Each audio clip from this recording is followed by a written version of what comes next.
तो बच्चों, तो आज हम चैप्टर 13 स्टार्ट करेंगे, अवर इन्वायरमेंट।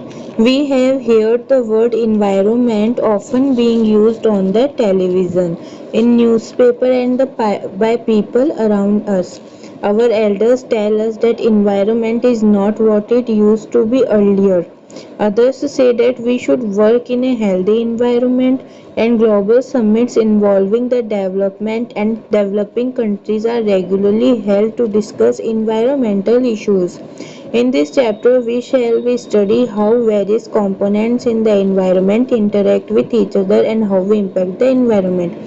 सबसे पहले तो व्हाट इज द एनवायरनमेंट, जो हमारे चारों तरफ जो कवर करके रखा है, जो हमारा इन्वायरमेंट क्या, हमारे आसपास जो भी एटमॉस्फेयर है वो क्या है, इन्वायरमेंट है। और आपने काफ़ी टाइम देखा होगा कि इन्वायरमेंट को कितना डैमेज हो रहा है, जैसे इंडस्ट्रीज़ की वजह से और जो हम पॉल्यूटेड चीज़ें यूज़ करते हैं उनकी वजह से कितना ज़्यादा प्रॉब्लम हो रहा है। तो इसके लिए क्या होता है कि ग्लोबल समिट्स भी किए जा रहे हैं, जैसे कि दिसंबर 2015 में पेरिस फ्रांस में COP21 समिट हुआ था। ठीक है, तो वहाँ पे पीएम नरेंद्र मोदी ने ये कहा था कि 35% तक हम कार्बन जो इमिशन है वो हम कम करेंगे, कि हम कार्बन का यूज़ कम करेंगे ताकि उससे हमारा एनवायरनमेंट हेल्दी रहे।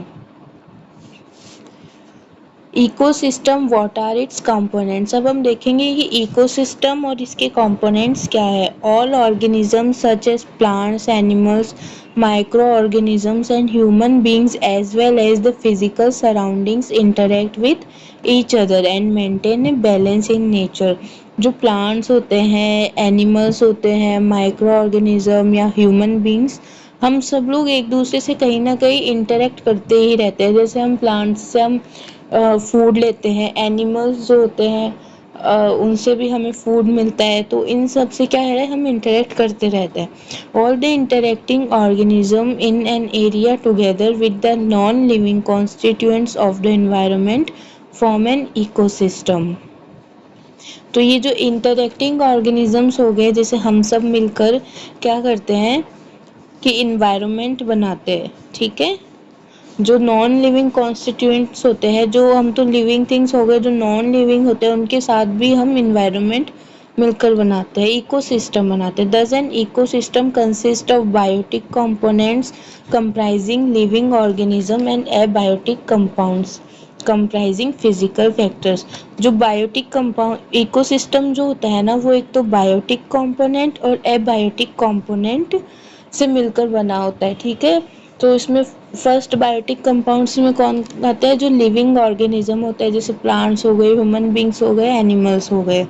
और जो एबायोटिक कंपाउंड्स होते हैं या जो नॉन लिविंग होते हैं वो हो गए temperature, rainfall, wind, soil and minerals.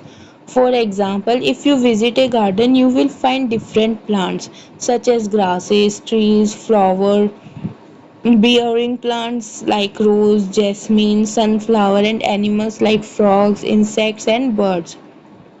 All these living organisms interact with each other, and their growth, reproduction, and other activities are affected by abiotic components of ecosystem. इसमें ये बताया गया है कि जैसे आप गार्डन में जाते हो तो वहाँ के जो फ्लावर्स होते हैं और जो एनिमल्स होते हैं वो वहाँ के एबायोटिक कंपोनेंट्स से इफ़ेक्ट होते हैं। यानी जहाँ पे अगर बारिश ज़्यादा हो गई तो वहाँ पे ठंड, जैसे मौसम बहुत अच्छा रहेगा, और टेम्परेचर अगर बढ़ गया तो वहाँ पे एकदम से गर्मी हो जाएगी। सॉइल, वहाँ की मिट्टी कैसी है। Okay, so a garden in an ecosystem. Other types of ecosystems are forests, ponds and lakes। और कौन कौन से इकोसिस्टम हो सकते हैं, जैसे फॉरेस्ट हो सकते हैं, पॉन्ड्स हो सकते हैं या लेक्स होते हैं। These are natural ecosystems while garden and crop fields are human made artificial ecosystem. जो फॉरेस्ट होते हैं या जो पॉन्ड्स होते हैं, वो लेक्स होते हैं, वो नेचर बनाती है। और जो गार्डन होते हैं या फिर जो फील्ड होते हैं ना, खेत, वो कौन बनाता है, हम लोग बनाते हैं। We have seen in earlier classes that organisms can be grouped as producers, consumers, and decomposers according to the manner in which they obtain their sustenance from the environment. Let us recall what we have learned through the self sustaining ecosystem created by us above. Which organism can make organic compounds like sugar and starch from inorganic substances using the radiant energy of the sun in the presence of chlorophyll? ये बताओ कि जो organic compounds होते हैं जैसे चीनी या starch होते हैं वो हम इनऑर्गेनिक कंपाउंड से कैसे बना सकते हैं? Okay, using the radiant energy of sun की एनर्जी को यूज़ करके और क्लोरोफिल की प्रेजेंस में। क्लोरोफिल कहाँ प्रेजेंट होता है, कोई बता सकता है मुझे? क्लोरोफिल जो होता है, जो प्लांट्स होते हैं उनकी लीव्स में प्रेजेंट होते हैं। All green plants and certain bacteria which can produce food by photosynthesis come under this category. जितने भी ग्रीन प्लांट्स होते हैं और जो बैक्टीरियाज आते हैं वो फोटोसिंथेसिस की प्रोसेस के द्वारा फूड बना सकते हैं। जो प्लांट्स होते हैं वो फूड कैसे बनाते हैं? फोटोसिंथेसिस से बनाते हैं। और इसमें क्या होता है कि जो हमारी लीव्स में क्लोरोफिल होता है वो सन की एनर्जी से रिएक्ट करके फूड बनाने में एक मेजर पार्ट या मेजर रोल निभाता है। Organism depends on the producers either directly or indirectly for their sustenance.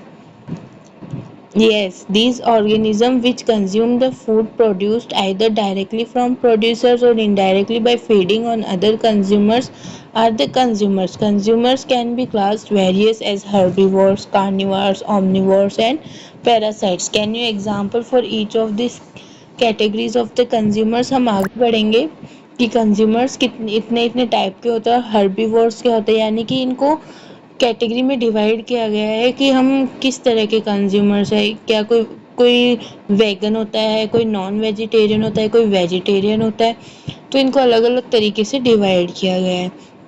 Imagine the situation where you do not clean the aquarium and some fish and plants have died. Have you ever thought that what happened when organism died? Then microorganism and comprising bacteria and fungi break down the dead remains and waste products of the organism. These microorganisms are the decomposer as they break down the complex organic substances into simple inorganic substances that go into the soil and are used up once more by the plants. What will happen to the garbage and dead animals and plants in their absence? Will the natural replenishment of the soil take place even if decomposers are not there? अब हम next topic देखते हैं, food chains and webs in activity. We have formed a series of organism feeding on one another. ठीक है, उस activities में यही दिखाया गया था कि जो ऑर्गेनिज्म होते हैं जो एक दूसरे को फूड में मदद करते हैं, जैसे कि जो डियर या हिरन होती है वो क्या खाते हैं? पेड़ पौधे जो पत्ते होते हैं वो खाते हैं। और हिरनों को कौन खाता है? शेर होता है। तो ये क्या हो गया? एक फूड चेन होगी। जैसे एक इंसेक्ट होता है जो फूलों का रस निकाल के पीते, मधुमक्खी हो गई जैसे। और फिर जो इंसेक्ट्स होते हैं उनको कौन खाता है? फ्रॉग्स।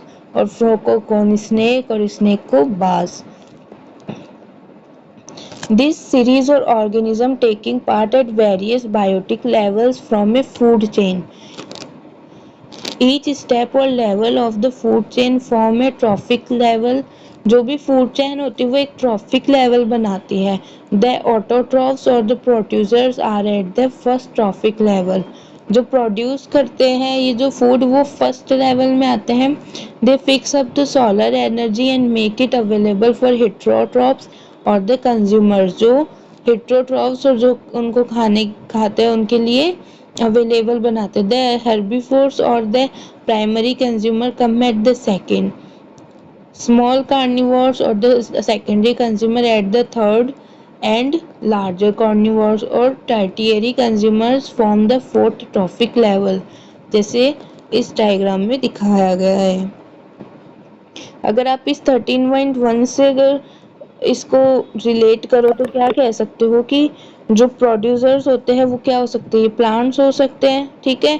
और प्लांट्स को खाने वाला कौन हो गए, हेट्रोट्रॉफ्स, यानी कि जो प्लांट्स को खाते हैं, जैसे हम लोग भी है जो प्लांट्स से फल सब्जियां खाते हैं, फ्रूट्स खाते हैं।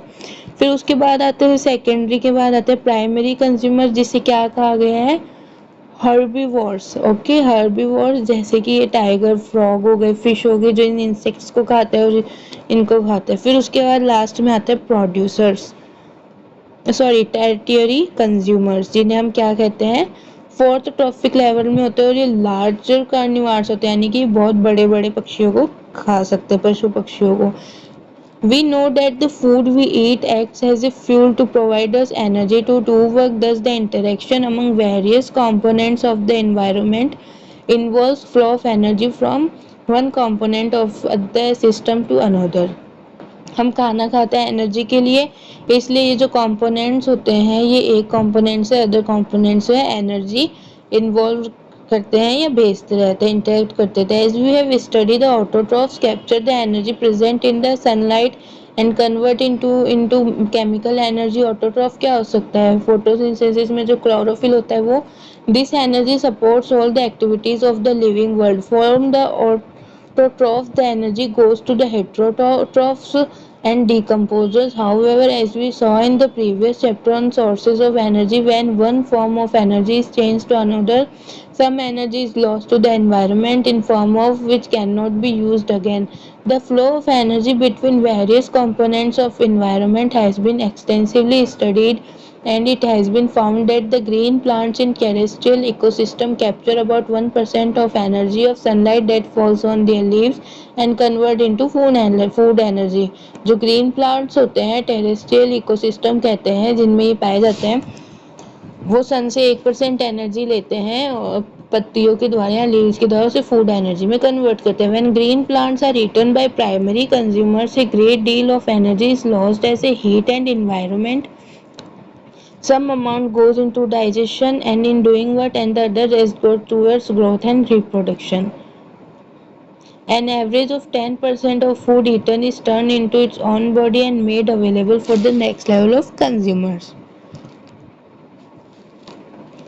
Therefore, 10% can be taken as the average value of the amount of organic matter that is present at each step and reaches the next level of consumer. Since so little energy is available for the next level of consumers, food chain generally consists of only 3 or 4 steps. The loss of energy at each step is so great that very little usable energy remains after 4 trophic levels. There are generally great number of individuals at the lower trophic level of ecosystem. The greatest number is the producers. जो producers होते हैं वो सबसे ज़्यादा जो food है वो form करते हैं. The length and complexity of food chains vary greatly. Each organism is generally eaten by 2 or more other kinds of organism, which in turn are eaten by several other organisms. So instead of straight line food chain, the relation can be shown as a series of branching lines called a food web, या हम इसे food web भी कह सकते हैं. यहाँ पे एक फूड वेब बना हुआ है, देखो अलग अलग तरीके का, प्लांट्स हो गए, ठीक है, इस तरीके से बना हुआ है food web consisting of many food chains. अगर तुम लोग समझने की कोशिश करो तो ये जो प्लांट्स है इनको क्या कर रही है, इंसेक्ट्स भी खा सकते हैं, ओके. और ये प्लांट्स अगर ये सनलाइट लेंगे उसको फ्रॉग्स खा सकता है. फ्रॉग्स को कौन खा सकता है, ये जो पक्षी है ये ईट कर सकता है इसे. और कौन फ्रॉग को खा सकता है, स्नेक भी खा सकता है. और जो टाइगर है वो इन सभी को खा सकता है, ओके. जो एरो दिखाया गया है ऊपर के वो ये शो कर रहा है कि इस फूड को ये एनिमल खा सकता है, ठीक है. अगर एक एनिमल को 2 से ज़्यादा जो एनिमल या फिर लिविंग थिंग्स खा रही है तो वो एक वेब बना रही है टाइप. और देखो इसे थ्योरेटिकली समझते हैं. From the energy flow from the diagram 2 things become clear. Firstly the flow of energy is unidirectional, यानी कि यूनिडायरेक्शनल कैसे है, पहले ये आया है प्रोड्यूसर्स आए, फिर हर्बीवोर्स आ रहे, फिर कार्निवोर्स एंड टॉप कार्निवोर्स आ रहे हैं. The energy that is captured by the autotroph does not revert back to the solar input and energy which passes to the herbivores does not come to the autotrophs. यानी कि autotroph से जो herbivores के पास energy आई है उसको herbivores ना तो autotrophs को दे सकता है, और जो ऑटोट्रॉफ्स है यानी कि जैसे हमने क्लोरोफिल के बारे में पढ़ा था वो सन को अपनी एनर्जी जो उससे लिए वो वापस नहीं दे सकता, इसलिए आगे बढ़ती जाती है as it moves progressively through the various trophic levels. It is no longer available to the previous level. Secondly, the energy available at each trophic level gets diminished progressively due to loss of energy at each level. तो energy जो थी इनके अंदर जो energy available होती है वो कम होती जाती है. Another interesting aspect of food chain is how unknowingly some harmful chemicals enter our bodies through the food chain. You have read in 11th how water gets polluted. One of the reasons is the use of several pesticides and other chemicals to protect our crops from diseases and pests. These chemicals are either washed down into the soil or into the water bodies from the soil. These are absorbed by the plants and along with water and minerals, and from the water bodies these are taken by aquatic plants. तो ये आपको food chain diagram show flow of energy कैसे करती है and animals. This is one of the ways in which they enter the food chain. As these chemicals are not degradable, these get accumulated progressively at each trophic levels. जो chemicals होते हैं वो क्या होते हैं, वो नॉन डिग्रेडेबल होते हैं और वो हर एक जो लेवल होता है ना ट्रॉफिक लेवल या इकोसिस्टम का जो भी लेवल है उसमें वो प्रोग्रेसिवली आगे के आगे जाते रहते हैं और उनके अंदर एक्यूमुलेट होते जाते हैं. Human beings occupy the top level in any food chain. The maximum concentration of these chemicals get accumulated in our bodies. क्योंकि हम ह्यूमंस कुछ भी खा सकते हैं, आपको तो पता ही है, जैसे कोई वेजिटेरियन नॉन वेजिटेरियन या फिर कई जगह तो ऐसा होता है जो कुछ भी खा सकते हैं. This phenomenon is known as biological magnification. This is the reason why our food grains such as wheat, rice, vegetable, fruits, even meat contains varying amount of pesticide residues. क्योंकि जो फील्ड्स में फार्मर्स काम करते हैं वो pesticides का use करते हैं और जिसकी वजह से हमारे अंदर केमिकल्स आते रहते हैं. They can not always be removed by washing or other meaning.